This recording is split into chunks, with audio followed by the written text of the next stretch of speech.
Okay guys, so we got a set of standard studs.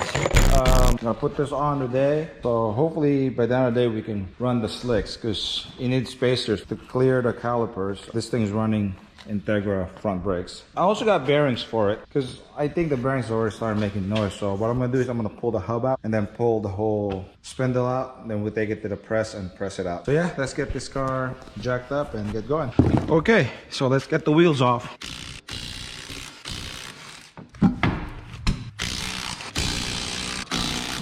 I think in keeping the spirit of street tires, I might try to find a 225 50 15s. So that way we can slap it on and still be considered street tire, right?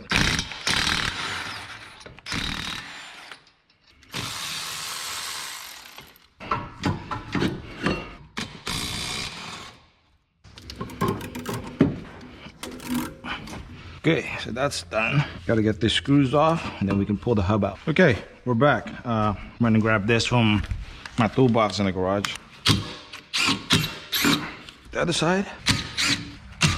Now when you put this on, don't use this. Just put it on with a regular screwdriver or else you'll break a lot of things. You'll break the tip with this next time you want to take it off and you'll strip the threads on it. Okay, when you have something that's like this but it's kind of rusted out, I mean you could take a hammer to it, but you can potentially crack the rotor. If you guys ever wonder why there's threads there, that's what it's for.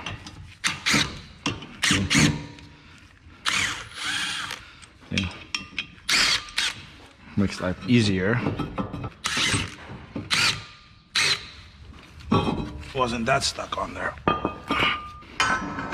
Now you're wondering why I'm using a slide hammer if I'm gonna press out the bearing anyway. For me anyways, it's a lot easier to just use the slide hammer to pull the hub out because it's an awkward shape for me to try to get something on it to push it out with the press while the slide hammer gets it out.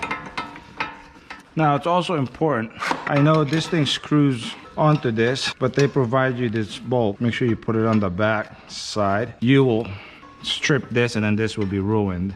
While if you use the bolt on the back side, you're actually putting the pressure on the bolt. So make sure the threads goes all the way through the bolt. There you go, like that, like so.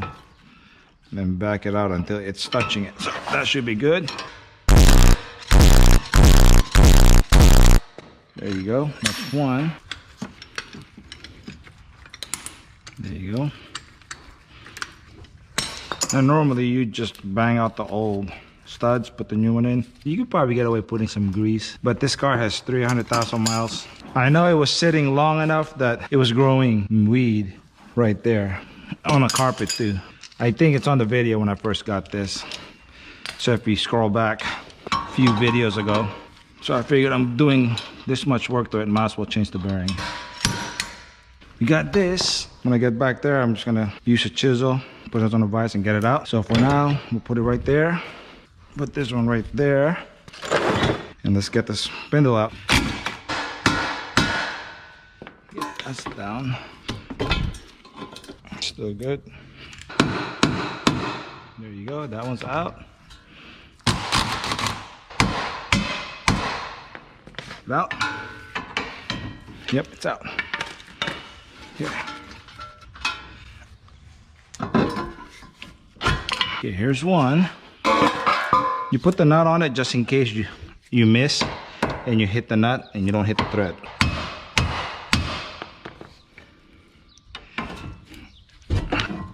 There you go. So we'll put it on the tractor and we'll bring it over to the press.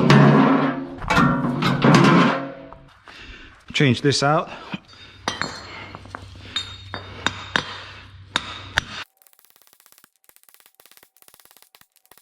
Anybody need a stud? Let me know, I'll mail one to you. Just in case you guys got a broken one. Notice I don't hammer directly on the concrete so we don't crack it. I don't have a workbench in here that I can hammer on. Not yet anyways. Put some anti-seize on this. We're also gonna put anti-seize on the stud. Give it a little bit of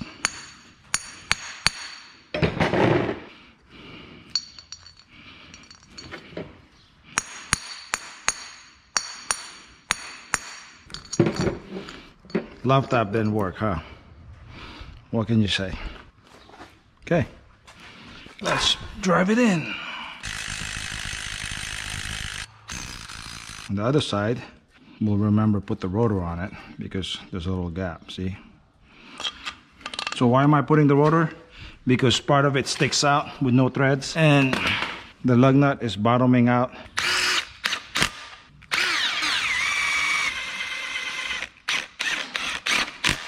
See how this one came out better?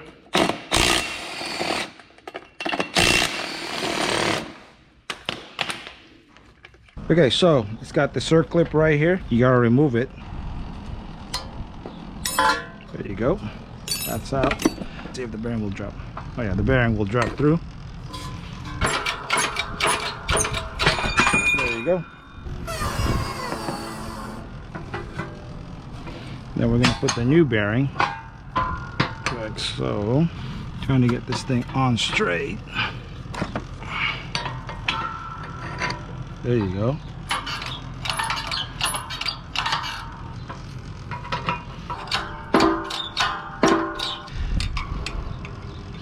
Okay, now we do have to push it in more, but this will push on the bearing instead. So let's push it with this much first, just to get a little bit more room. Let's see if that's enough to get the cotter pin on. Oh yeah, that's enough to get the cotter pin on. There you go. All right, now we just got to press the hub back on. Just got to go in straight. And there you have it, folks. We got one side done. Let me go and charge the camera. It's at 30% or probably. So let me go charge it, finish the other one, grab lunch and put it back together. Okay, we're back. Charged the phone, grabbed some lunch, took a nap. Now let's put this thing back on.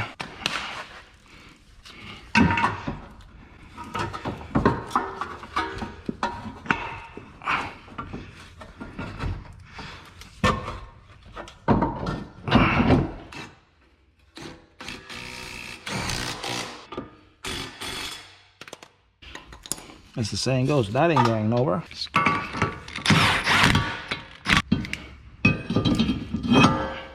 Got the zip ties off. Ooh, I want to do that, but I did. When we do the rear disc on this car, we'll switch out the brake lines to steel braided. This goes there.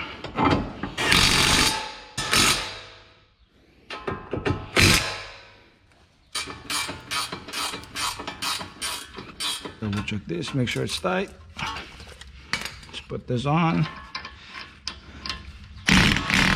Rotors.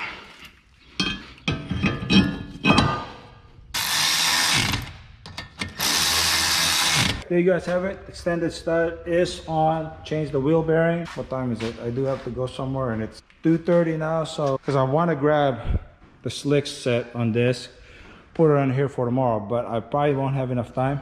So what I'm going to do is I'm just going to put the wheels back on and then call it a day for today, because like I said, I got to go somewhere real quick. Or when I get back, if I get back in time, we'll transfer the slick over and get this ready. I'll end this video right here.